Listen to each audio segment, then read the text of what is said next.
The mother lied that her son had died in an accident. 10 years later it was horrifying when the boy appeared. Hello everyone, enjoy these relaxing moments while you watch. Good morning, Mrs. Laura. Mr. Victor, the fruit vendor at the street corner, would call out every time she passed by. Good morning. Are the oranges fresh today? She usually replied, her lips barely lifting into a smile, her eyes never showing joy. Always fresh for you. Just like every day. Mrs. Laura never stayed to chat long, but everyone appreciated her courtesy. People often whispered among themselves that she was a grieving mother. That story had circulated quietly through the neighborhood for the past 10 years, always told in softened tones filled with sympathy. She lost her son when he was only 6, said Sarah, the bakery owner, to a new tenant once. A car accident, while on vacation with some distant relatives. So tragic.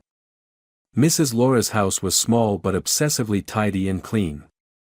In the living room, beside the bookshelf and an oil-painted screen, stood a small altar near the window. On it rested a black and white photo of a little boy with big round eyes and slightly curly brown hair. A small candle was always lit in front of the picture. Everyone who had been to her house bowed their heads in front of that photo. David, she once whispered when bringing her neighbor Rose into the house. My son. He looks so much like you, Rose said, her eyes welling up. I'm sorry if I'm bringing up. It's all right, Laura smiled faintly. I'm used to it. And so people got used to not mentioning David. They avoided sensitive questions, avoided digging into the past of the woman who lived alone. They brought her pastries at Christmas, sent her holiday greetings, and occasionally, a few children in the neighborhood left origami white doves taped to her front door. For David, read one of the handwritten notes in a child's handwriting. As for Laura, she lived as if the entire world had stopped the moment tragedy struck. She rose early, went to the market at 7 a.m., returned home, cleaned, and lit the candle. In the afternoon, she would read or knit. In the evening, she closed her door precisely at 9 p.m. and never went out after that. There was only one time she cried in front of someone else when Father Andrew visited her on All Saints' Day. I know no one can truly feel that kind of loss, he said after the service. Do you believe a child's soul can forgive their mother? She asked, her eyes red. God forgives all, if our hearts are sincere. Then she fell silent. That question wasn't just for him, it seemed to be for herself too, and for someone who had vanished forever from her life. For an entire decade, no one in the neighborhood suspected anything. No one questioned why there was no funeral, why no relatives ever came to visit, or why David's death was only known through word of mouth and never through any official announcement. No one. Because Laura lived like a sad monument, and sadness is often respected more than interrogated. I once saw her alone at St. Patrick's Church, in the scorching heat of summer, said Carol, an elderly widow. She was kneeling in the front pew, completely still. I think, maybe she was talking to her son. Laura had no close relatives. Her husband had died when David was just 3 years old, or so people said. Her relationships were purely social: Dr. Douglas at the local clinic, the sisters Sarah at the bakery, Mr. Victor the fruit seller, and Father Andrew. Other than that, she had no friends, invited no one over, and no one was ever allowed into too much of the private space in her old house. Once, during a heavy rainstorm, Sarah considered inviting Laura to take shelter in the bakery, as her house looked like it might leak. But Laura declined right away. Thank you, but I'm fine. My house is sealed well enough for me and David. Sarah never forgot that sentence. And David, even in the rain and wind, Laura said his name as if he were still alive. That was the first time Sarah felt a slight chill. In the old corner of the house's kitchen, where no one was allowed, there was a small door leading down to the basement. Laura never let anyone go down there. Just for old stuff, she once told Rose when she offered to help clean up. That door was always locked. And every night, the flickering candlelight in the living room still burned. The boy's shadow in the photo reflected off the glass, gazing deep into anyone who looked. Sometimes, a few neighbors walking by saw the candlelight still glowing late into the night, and Laura sitting motionless before the altar. "She's still sitting there," a neighborhood boy named Matthew once said. "I saw her from the window. Like she's waiting for someone." "Don't be nosy, Matthew," his mother, Catherine, replied quickly. "She's been through enough." But Matthew remembered that gaze, the gaze of someone who doesn't sleep, who lives inside a moment that never moves forward. In a handwritten letter later found, Laura had written, "There are things that cannot be forgiven. But maybe, if I stay silent long enough, they'll drift away like the wind. I haven't forgotten, but I don't dare remember." No one had ever read those words, until everything unraveled. One early spring morning, Mrs. Laura, like every day, left her house with her woven basket. She walked past Victor, smiled, bought some oranges. Stopped by Sarah's bakery to get a loaf of bread. Went to the clinic to check her blood pressure. Then she returned home, closed the door behind her. But that day, her eyes were different.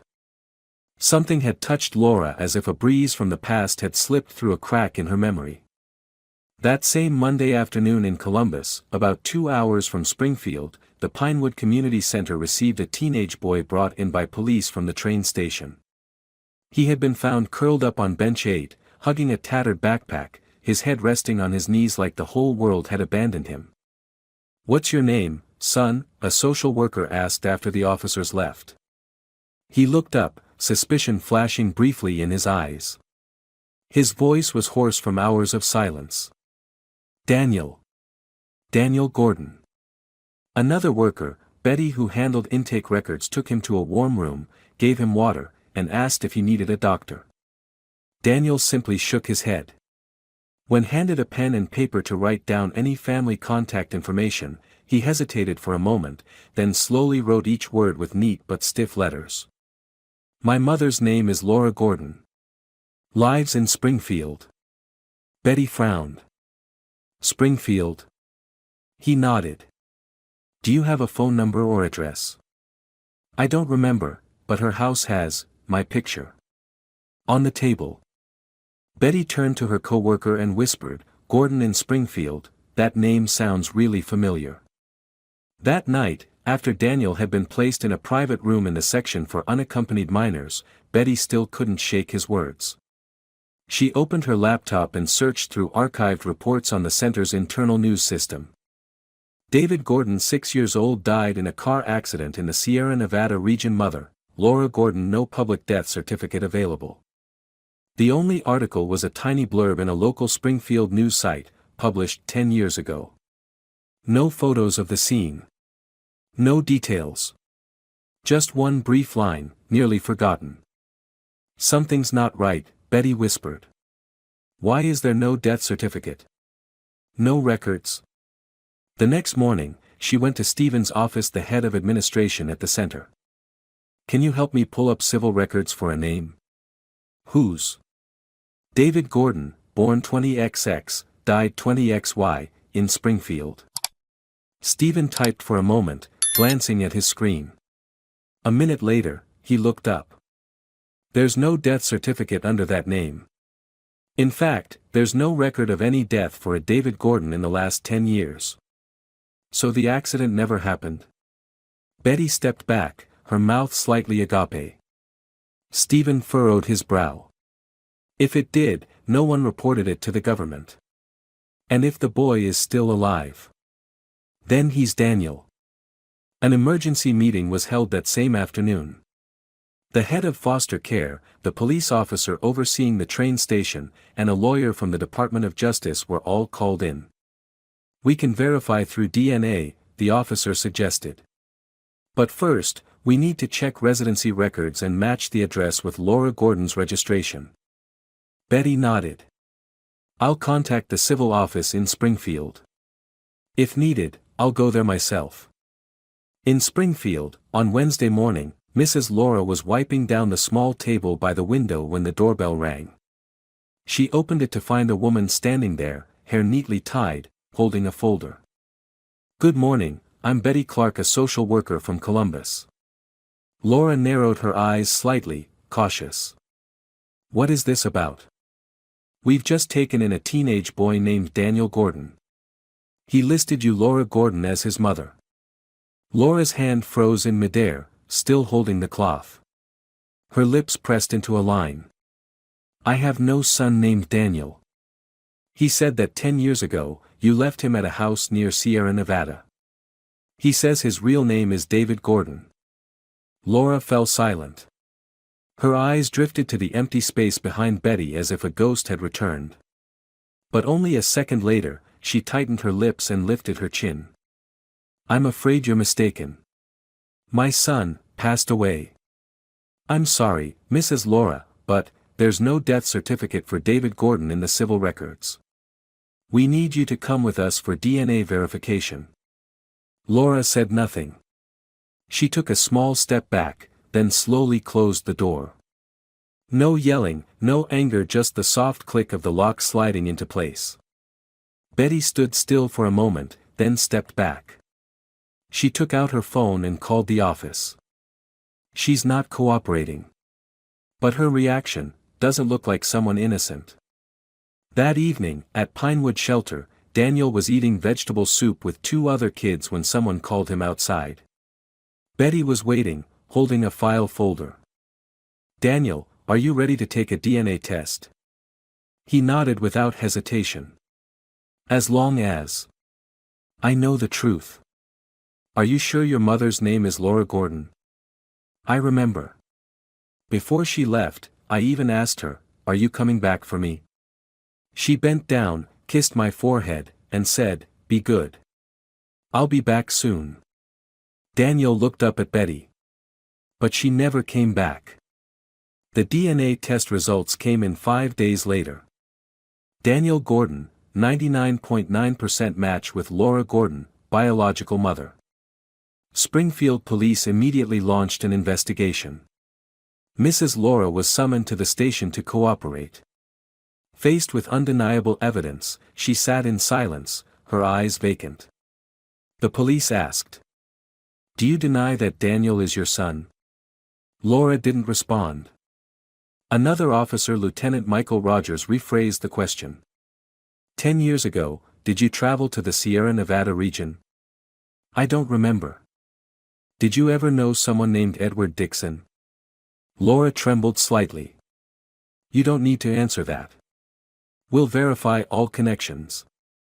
But you should know, if you don't speak, this story will be told by Daniel himself, the boy you left behind, as if he didn't exist. Finally, Laura spoke.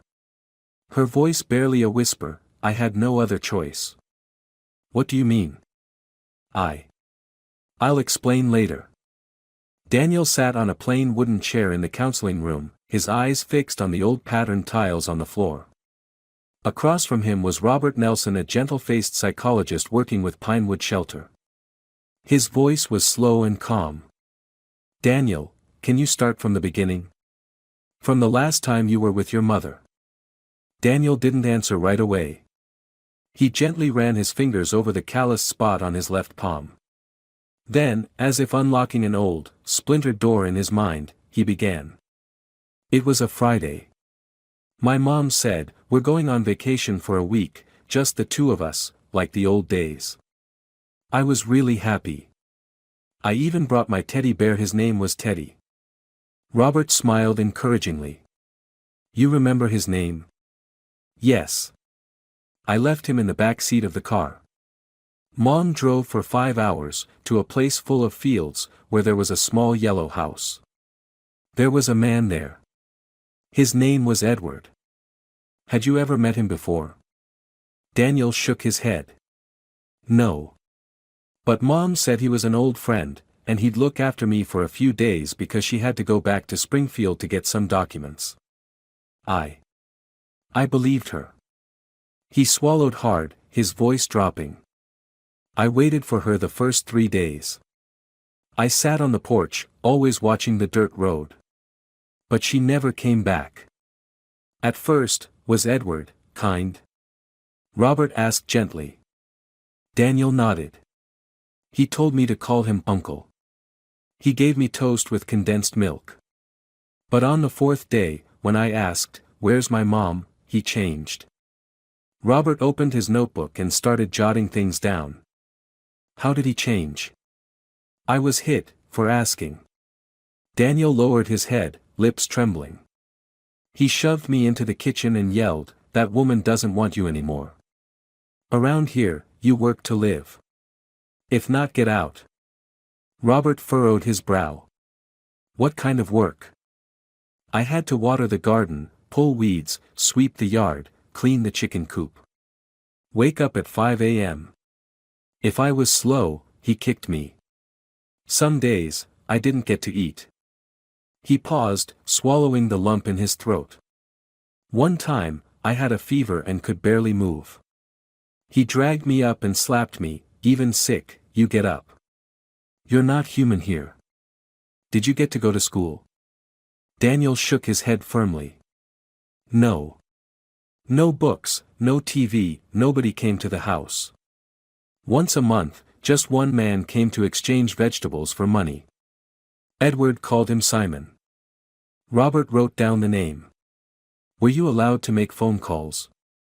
No. There was no phone. One time I secretly turned on an old radio in the shed and heard the voice of a radio host. I cried the whole time. Robert slowly placed his hand on the table, gently. How long did you live like that? Daniel looked up at him. 8 years. At the police station, when asked about Edward Dixon, Laura remained silent. Lieutenant Rogers, who had over 20 years of experience, leaned back in his chair, arms crossed. Mrs. Laura, you can't stay silent forever. We've confirmed the house near the Sierra Nevada, it's under your name, purchased 10 years ago. Do you have anything to say? Laura lifted her head. Her eyes were bloodshot. I didn't want to do it. Then why? Why abandon your own child? Her hands clenched tightly. Because, if I didn't give him up, Edward would have killed us both. So you handed David over to him? Like a piece of property in exchange for safety? Laura burst into tears. I was scared. I was foolish. I loved him. Loved him enough to betray your own motherhood. She said nothing. Daniel met with the police to recount the details of his 8 years living with Edward. He tried to remember the names of those who visited the house, but no one ever helped. He spoke of being forbidden to talk, of being threatened that he'd be thrown into the woods for the dogs if he disobeyed. When did you escape? One officer asked. Daniel looked him straight in the eye. 3 months ago. I waited until he was deeply asleep, then ran into the forest. I walked all night. Ate wild fruit, slept under bridges. I heard people mention Columbus. I thought, if I could just reach the city, maybe someone would believe me. Why did you say your name was Daniel? I made it up. Because I thought David was already dead. At least, in my mother's heart. The press got involved. Major newspapers like the New York Times, USA Today, and the Washington Post ran detailed reports. Journalists swarmed Springfield, trying to approach people in Laura's neighborhood. I'm completely shocked, said Mr. Victor, the fruit vendor. She was always careful, always kind. Who could have guessed? She deceived all of us, Sarah snapped. I cried watching her light candles for her son. Father Andrew quietly said, I used to see sorrow in her eyes. But now, I don't know if it was grief or the ghost of guilt. On social media, a wave of fury surged. Hashtags like Justice for Daniel, Fake Mother, and You Are Not Alone Daniel trended nationwide. A secretly filmed video showed Laura leaving the police station with a haggard face, messy hair, booed by a crowd waiting outside the gates. Murderer! Murderer, they screamed. Someone threw an egg at her. As for Daniel, after telling everything, he just sat in silence. He was brought back to the shelter, but many nights he still couldn't sleep. When a staff member named Grace, a kind older woman, came to check on him and asked, Is there anything you need? Daniel replied, I want to know why my mother chose that. Why didn't she come back? Not even once. Grace sat beside him, gently patting his shoulder. That answer, my dear, you might never get. Daniel bowed his head and whispered. I'm just scared that if I forgive her, I'll be weak. But if I don't, I'm no different from her. Laura sat alone in the small interrogation room at the Springfield Police Department. The cold white light shone directly down, making her face appear even more pale. Across from her sat Lieutenant Michael Rogers and the court-appointed attorney Charles Morris. The atmosphere was tense, the only sound being the ticking of the clock on the wall. Michael set a folder down on the table and cleared his throat gently. Mrs. Laura, I want to hear the full truth now. From the beginning. Laura closed her eyes, her breathing heavy. After a long pause, she finally spoke, her voice barely a whisper. I met Edward when David had just turned 5. My husband had just passed away. Edward appeared like a pillar of strength. I was fragile then, desperate. Did you know what kind of person Edward really was? Lawyer Charles Morris interrupted. Laura fell silent, her eyes filled with shame. I knew. But in the beginning, he wasn't like that. Edward was caring, protective. At the time, I believed he truly wanted to take care of us. How long before Edward's behavior toward you and David started to change? Michael asked coldly. Laura bit her lower lip. About a year later. Edward started getting jealous over nothing. One day, as he watched David playing in the yard, he said, that boy doesn't look like me at all. Whose kid is he? I tried to calm him, he's your son, of course. But Edward became more suspicious, more violent. The worst was the night he came home drunk and attacked me.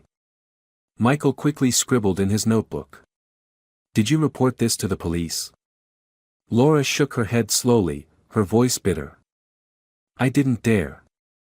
Edward always threatened to kill me if I betrayed him. I stayed silent. I thought he would change. Charles Morris frowned. So what happened that made you decide to give David to him? Laura trembled, her eyes red and swollen. The day Edward told me to get David out of the house, I resisted him fiercely. But he cornered me, grabbed my neck, looked me straight in the eye and said, either he goes, or I kill you both. Laura's voice cracked, tears running down her cheeks. I was terrified. I thought at least David would live. I told myself I'd go back for him when I had a chance.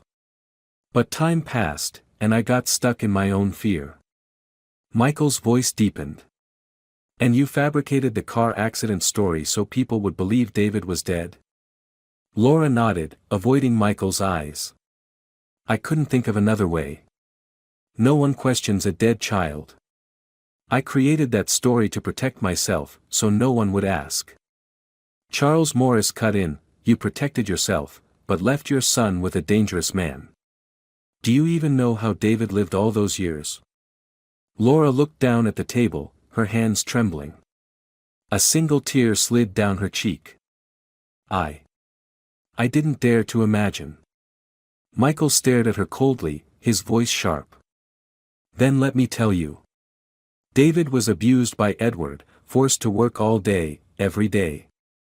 He never went to school, never saw another soul, beaten if he disobeyed. He lived like a slave for 8 years. And all because of your selfish decision. Laura buried her face in her hands, sobbing uncontrollably, her shoulders shaking violently. It's my fault, all my fault. I don't deserve to be a mother.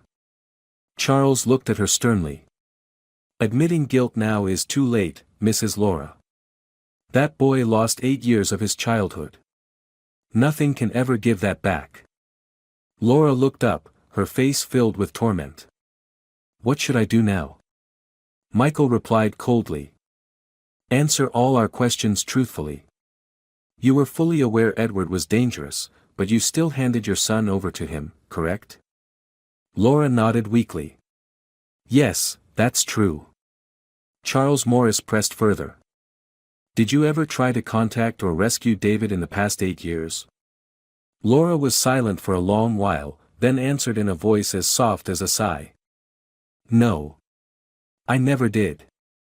I convinced myself he was okay, that Edward wouldn't actually hurt him. Michael shook his head in anger. You were terribly wrong. David lived in horrific conditions, suffering deep psychological trauma. You can't even begin to imagine the pain your son endured. Laura choked on her words. I'll never forgive myself. Charles continued slowly. The trial will happen soon. You'll have to face what you did. And the public won't forgive easily. Laura remained motionless, tears still falling, but she said nothing more. Meanwhile, in Springfield, neighbors talked non-stop. Rose, the one who had once deeply sympathized with Laura, was now furious. I believed her. I hugged her, cried with her every time she mentioned David. It's horrifying. Victor the fruit vendor shook his head sadly. She deceived us for so long. I never would have imagined such a kind woman could be so heartless. Another elderly woman, Emily, who lived near Laura, couldn't hide her anger. I used to pity Laura so much. Now, she doesn't deserve any forgiveness. To them, Laura was no longer a grieving woman, but a symbol of betrayal and selfishness. The news coverage of the case continued to expand, with media digging deeper into the enraging details of Laura's cruelty. Interviews and TV panel discussions each day fueled public outrage. Laura became a cursed name across the United States. At Pinewood Shelter, Daniel watched everything in silence. Every time he saw his mother's photo in the papers, he would quietly say, I just wanted to know the reason. But now, no reason matters anymore. The case of Laura Gordon became a national obsession. From New York, Los Angeles, and Miami to the smallest towns in Oregon, people talked about the cruel story of the woman now dubbed the most heartless mother. At a major press conference room in the Springfield Police Department, the police spokesperson, Captain Jacob Richardson, stepped up to the podium under flashing cameras from dozens of reporters. Ladies and gentlemen, we have completed our preliminary investigation, Richardson stated clearly and firmly. The DNA results confirm that the teen known as Daniel Gordon is indeed David Gordon, the biological son of Mrs. Laura Gordon. Mrs. Laura has admitted to handing the child over to Edward Dixon, her former lover, under threat and coercion. A female reporter from the Wall Street Journal, named Lucy Harris, quickly stood up and asked loudly, is there any evidence that Mrs. Laura tried to rescue her son during the past 10 years? Richardson's expression grew more serious. Based on Mrs. Laura's testimony and other witness accounts, there is no evidence whatsoever that she made any attempt to save David. She chose to remain silent and fabricated a completely false story about her son's death. Another reporter from the Washington Post, named Albert Newton, followed up. Has the police identified who Edward Dixon really is? What motivated him to threaten Laura? Richardson nodded. Edward Dixon has a prior record of domestic violence in Sierra Nevada. We have arrested Edward at the house where David was held all these years. During interrogation, Edward was cold and remorseless. He insisted David was not his biological child and claimed raising the boy was a burden forced on him by Laura. Reporter Lucy added angrily. So how did David survive all that time? What is his physical and psychological condition? Richardson sighed. David's condition is very concerning. He is severely malnourished, and shows signs of prolonged physical and emotional abuse. Psychologists assess that the trauma he's endured may affect him for life. But what's astonishing is the strength of his spirit. David expressed that he didn't want his mother to go to prison, he just wanted to understand why she had done what she did. A television reporter from CNN, Annie Anderson, stood up and asked loudly. What will happen next with Mrs. Laura? What charges will the authorities file against her? Richardson responded firmly.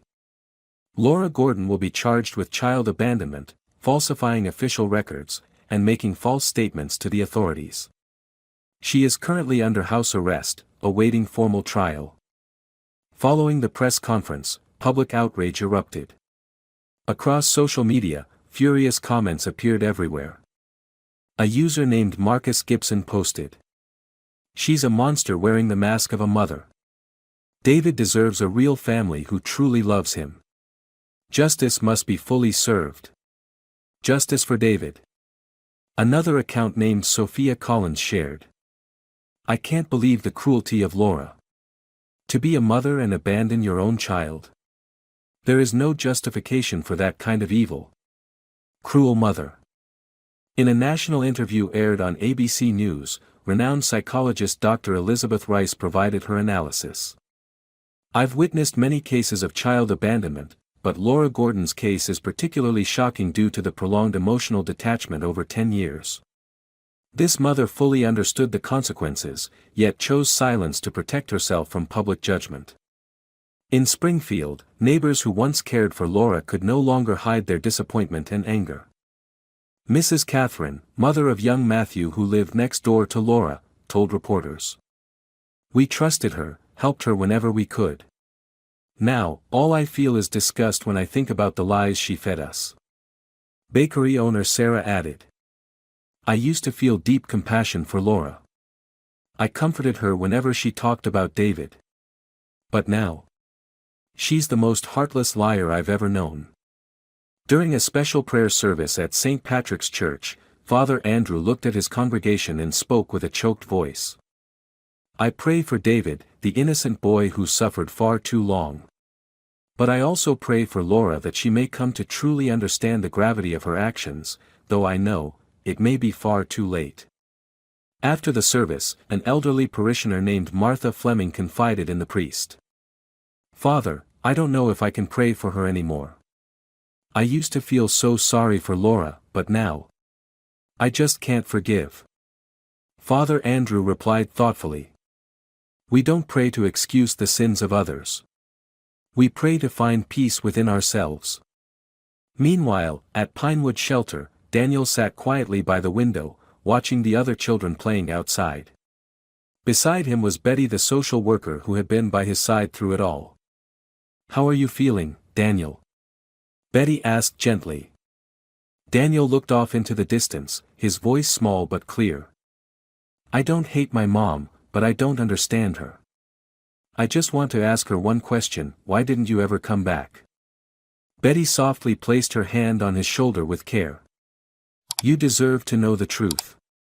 But sometimes, the truth isn't enough to heal the hurt. No matter what, you survived, and that's what matters most now." Daniel nodded slightly, his deep eyes reflecting someone who had seen far too much pain. "Maybe I'll never understand her. But I know one thing for sure: I'll never hurt anyone the way she hurt me."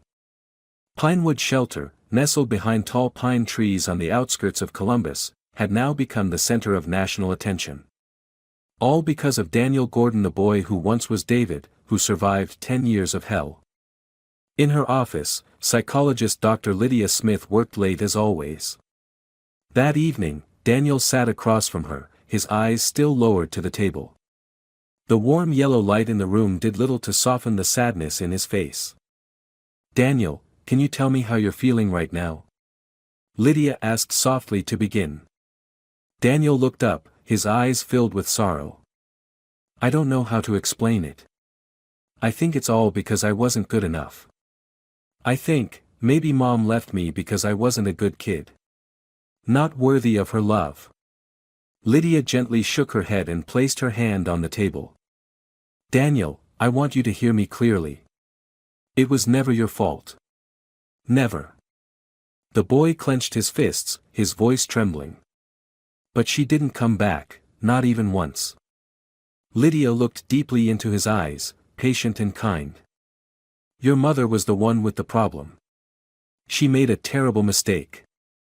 You are incredibly strong, Daniel, to survive everything you did. What matters now is that you know you deserve love and respect." Daniel was quiet for a moment, then slowly spoke.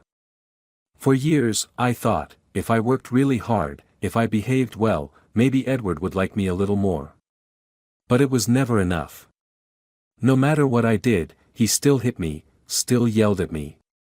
Lydia asked gently. Can you tell me more, sweetheart? About those days? Daniel took a deep breath, gathering courage, then continued in a small but steady voice. Every morning, I had to wake up before the sun. The first job was feeding the chickens, then watering the entire vegetable garden. One time, I accidentally broke a watering can. Edward got furious. He dragged me outside and beat me until I couldn't stand up. I just kept thinking, I have to survive. If I can survive, maybe one day I'll see my mom again. He paused, tears now streaming down his cheeks. But that day never came. I always asked myself, maybe she didn't come back because I wasn't good enough. I believed that for so many years. Lydia looked at him with immense compassion. But now you know that's not true, don't you, Daniel? Daniel nodded slightly, but his voice still carried bitterness. I know, but I still can't stop blaming myself. I think, if I had been stronger, maybe he wouldn't have beaten me every day. Lydia shook her head firmly. No one can endure that forever, Daniel. What matters is that now you're free and you don't have to suffer alone anymore. Daniel looked up, and for the first time, a faint glimmer of hope flickered in his eyes. But do I really deserve to be loved, Miss Lydia? Lydia smiled warmly, gently resting her hand on his shoulder. You deserve to be loved more than anyone, Daniel. No one ever had the right to hurt you. And from now on, I and everyone here will be by your side. In Springfield, the case continued to provoke national outrage. Daily news segments revealed more shocking details about the brutal life David had endured. On a live TV debate, renowned host Camille Marshall moderated a heated discussion between experts and audience members. A viewer named Peter Foster spoke up angrily. I can't believe Laura's still under house arrest after everything she did. This is a disgrace to justice. She should be in prison right now. Beside him, a woman named Morgan added emotionally. I can't imagine the pain David went through. As a mother, it breaks my heart to think anyone could abandon their own child like that. Laura must be punished appropriately. In the living room of her home, Sarah sat watching the broadcast with her younger sister Patricia. Neither could hide their rage. Can you believe this, Patricia? We were fooled by her all these years, Sarah said bitterly. Patricia responded with deep disappointment. None of us could have guessed, sis. But right now, what matters most is that boy David. I just hope he finds peace. On social media, the criticism toward Laura grew even more intense. A user named Jacob Rice posted. I used to feel sorry for Laura, but now I just see her as a monster. She destroyed the life of an innocent child. This is unforgivable. No impunity. At Pinewood Shelter, after his session with Lydia, Daniel returned to his room. He sat by the window, staring out at the quiet night. The door creaked open gently, and Grace, the older staff member who had cared for him, stepped inside. Are you okay, Daniel? Grace asked gently. Daniel looked at her and gave a small smile. I'm okay. I just talked to Miss Lydia. Grace sat down beside him softly, her voice full of care. I know this hasn't been easy, but remember you're not alone anymore. Daniel was silent for a moment, then hesitantly asked in a small voice. Do you think, someday I'll be able to forgive my mom? Grace looked at him with warmth, her tone tender and sincere. Forgiveness doesn't mean forgetting or accepting what was wrong. Forgiveness means you no longer let that pain control your life, Daniel. Daniel nodded slowly, whispering as if to himself. I don't know, but I want to try. Grace gently patted his shoulder, her eyes filled with trust. And you will. I believe in the strength you carry inside, Daniel. The trial of Laura Gordon and Edward Dixon took place on a foggy autumn morning, with thick mist covering all of Springfield. The courtroom was packed, reporters, Laura's former neighbors, and strangers filled with outrage, all wanting to witness justice in action. On the defendant's bench, Laura sat motionless like a stone statue, her face pale, her eyes hollow. Beside her was her defense attorney, Mr. Scott Fleming, who tried to remain composed, though he knew this was a case with little room for justification. Edward sat beside her, cold and defiant. His lawyer, Ryan Parker, kept whispering instructions to him, but Edward didn't seem to care. Judge Joseph Robinson banged the gavel firmly, bringing the room to silence.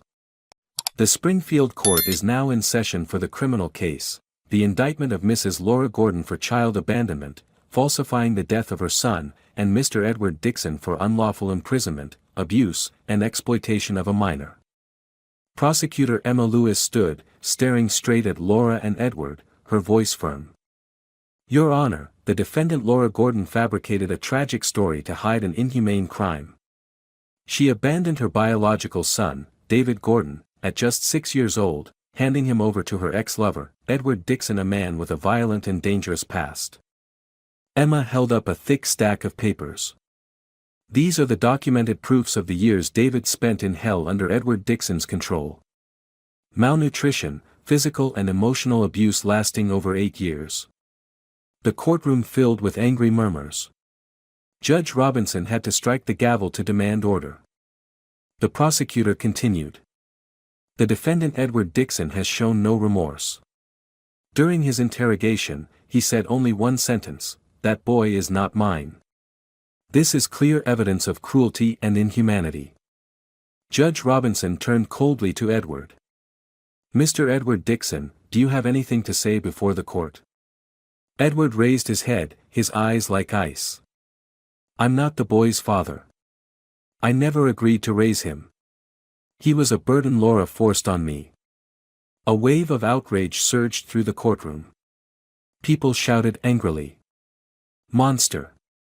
Judge Robinson continued. Mrs. Laura Gordon, do you have anything to say before the court? Laura remained silent for a long time. The room was still as stone. Every eye was on her. Finally, she spoke in a faint, barely audible voice. I have nothing more to say. It's already too late. Her attorney, Scott Fleming, quickly stood. Your Honor, my client was under severe psychological manipulation for years. She was not fully aware of her actions due to Edward Dixon's constant threats to her life. Prosecutor Emma Lewis replied strongly. Psychological manipulation cannot justify abandoning an innocent child.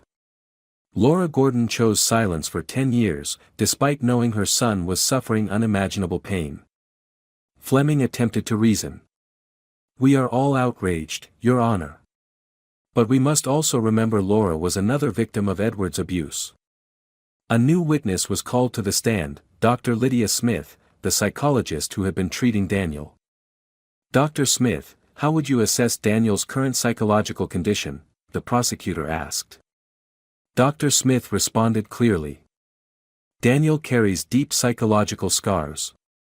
He struggles with low self-esteem, shame, and difficulty trusting adults. Yet, he possesses a remarkable inner strength. The prosecutor continued. Has Daniel ever expressed a desire to punish his mother? Dr. Smith shook her head firmly. No. On the contrary, he has repeatedly said he doesn't want her to be punished severely. The only thing he wants is to understand why she did what she did. The room fell into heavy silence. Everyone was moved by Dr. Smith's words. Finally, Judge Robinson raised his hand, signaling that the verdict was about to be announced. The entire courtroom held its breath. The judge solemnly read aloud. After thorough consideration of all evidence and testimonies, the Springfield Court hereby declares. Defendant Edward Dixon is guilty of unlawful imprisonment, abuse, and exploitation of a minor. He is sentenced to 15 years in prison, without the possibility of parole.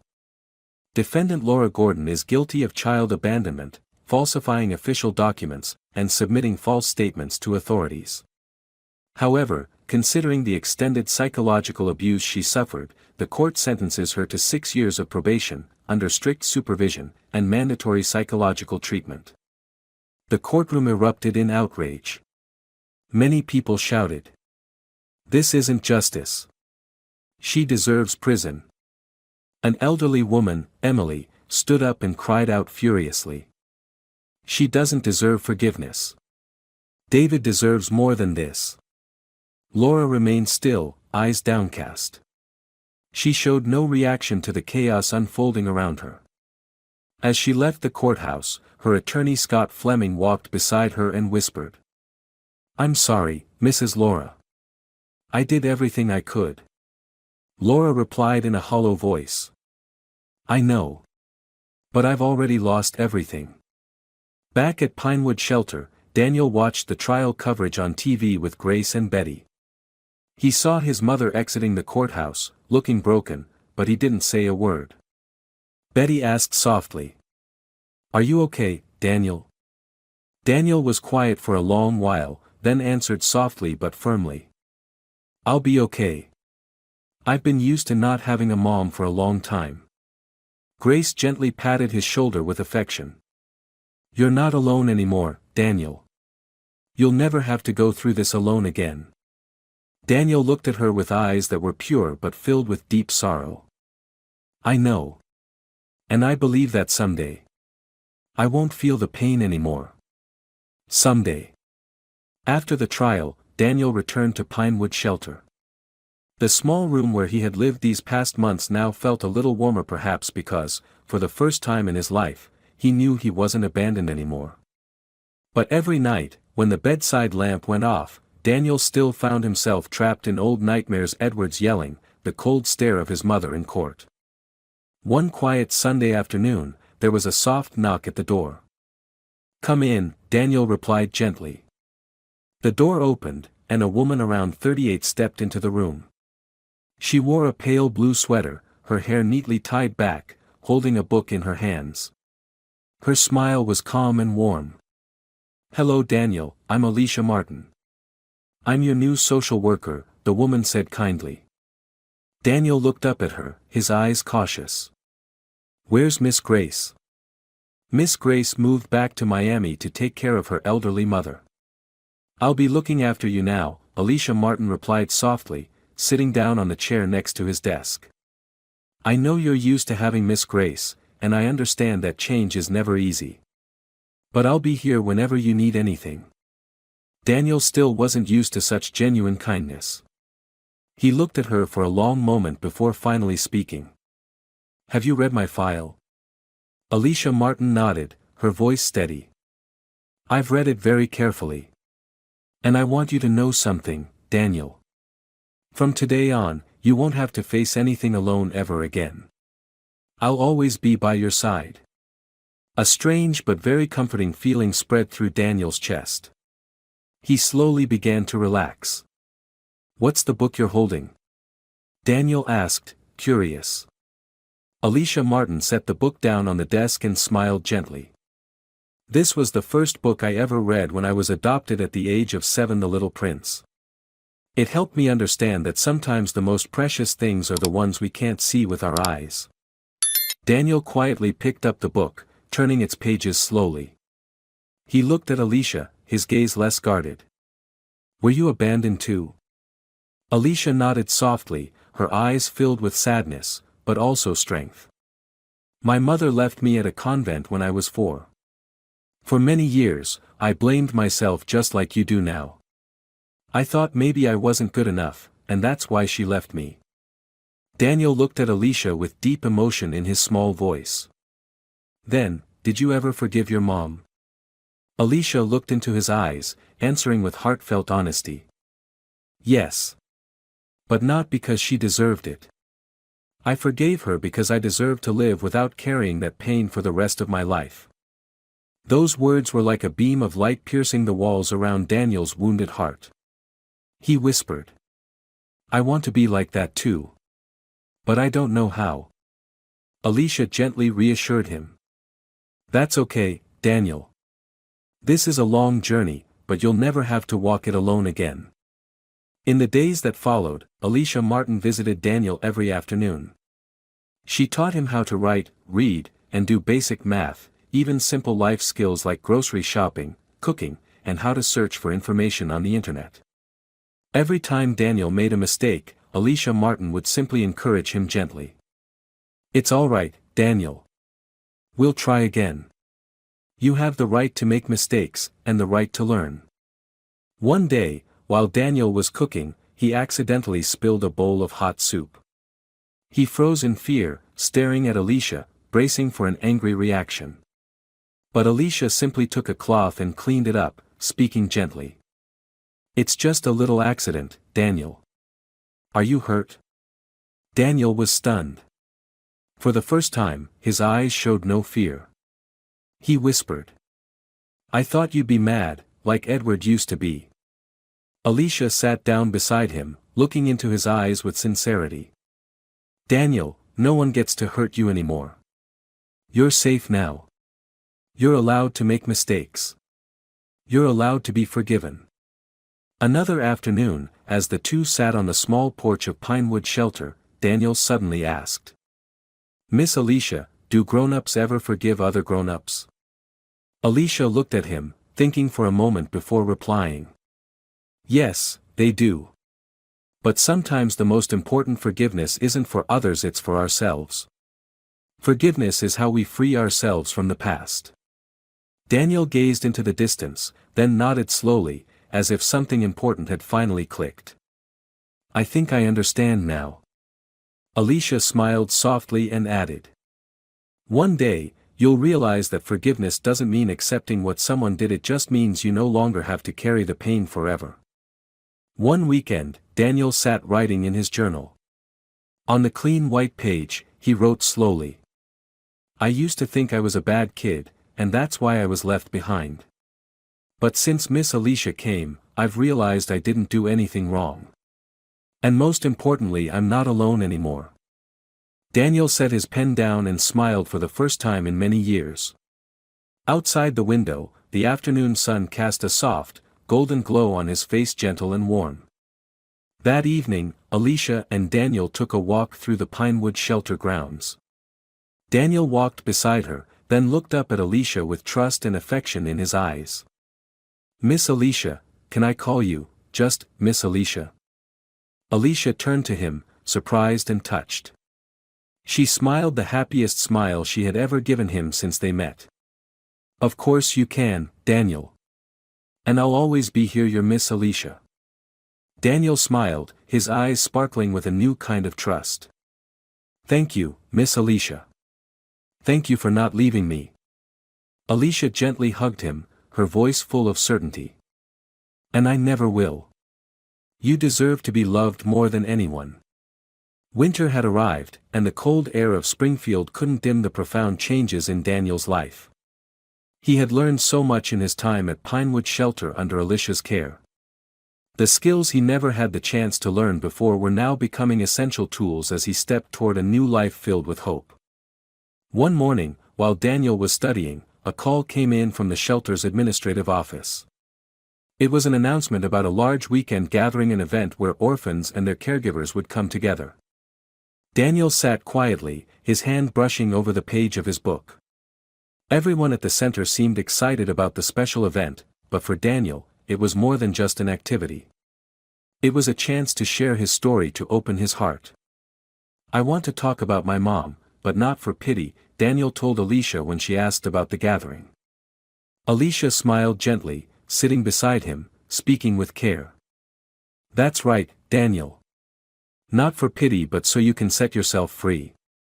You couldn't change the past, but you can change your future." On the weekend, Daniel stood before a group of other children in the activity room, his heart filled with mixed emotions. The others might not have fully understood his story, but the silence in the room told them they could feel the pain in Daniel's voice. "Hi everyone. My name is Daniel, and I'd like to share a story," Daniel began, his voice a little shaky but strong. He spoke about the years he spent with Edward and his mother, about the coldness and the terrifying silence Laura had left behind. He didn't want the painful details to define his past, but he wanted everyone to know he had survived. And he was still standing. "She never came back, and I kept asking myself what I had done wrong," Daniel said, his eyes looking down at his hands, where the old calluses no longer hurt. But now I understand that it wasn't my fault. My mother may have chosen to let me live that way, but I don't have to stay in that past anymore. The room was silent. The other children didn't even dare breathe too loudly, afraid they might break the sacred stillness of the moment. Daniel continued, his eyes filled with a new sense of belief. We may not be related by blood, but we can still be a family. The people beside me now, Miss Alicia, the friends here at the center, they've shown me that family isn't about blood. It's about the people who choose to stand by you no matter who you are. When his story ended, an 8-year-old girl sitting in the front row stood and quietly walked up to Daniel. She wrapped her arms around him without saying a word, but that gesture said everything. One by one, the other children stood and joined them, forming a circle around Daniel. From a distance, Alicia watched with a look of deep contentment. She stepped forward and gently placed her hand on Daniel's shoulder. You did so well, Daniel. You've begun to heal your heart. You have a family not because of blood, but because we chose each other. Daniel turned to look at her, his eyes glistening. Thank you, Miss Alicia. I know now I'll never be alone again. Months passed, and Daniel's life continued to change. He grew more confident in his studies, and the social workers began to notice his natural leadership and his ability to organize small group activities at the center. Daniel always helped the younger children and often shared his story as a powerful source of encouragement. One day, while he and Alicia were walking to a nearby store to buy school supplies, Alicia glanced at Daniel, her voice filled with pride. You know, you're growing into someone really remarkable. And I'm so proud of you. Daniel looked at Alicia, a smile spreading across his face. Thank you, Miss Alicia. I couldn't have done it without you. Alicia gently patted his hand and added. We're a family. And families stick together no matter what. From that day on, Daniel was no longer just the child hurt by his mother's wrong choices. He had chosen a new life, a life where he could take control of his future. He had not only forgiven his mother but had also forgiven himself. It was a journey of rediscovery, a path he would walk with people who were ready to love him without needing a reason. A year later, on a bright summer morning, Alicia sat in the corner of the center's courtyard, watching Daniel step out of the classroom.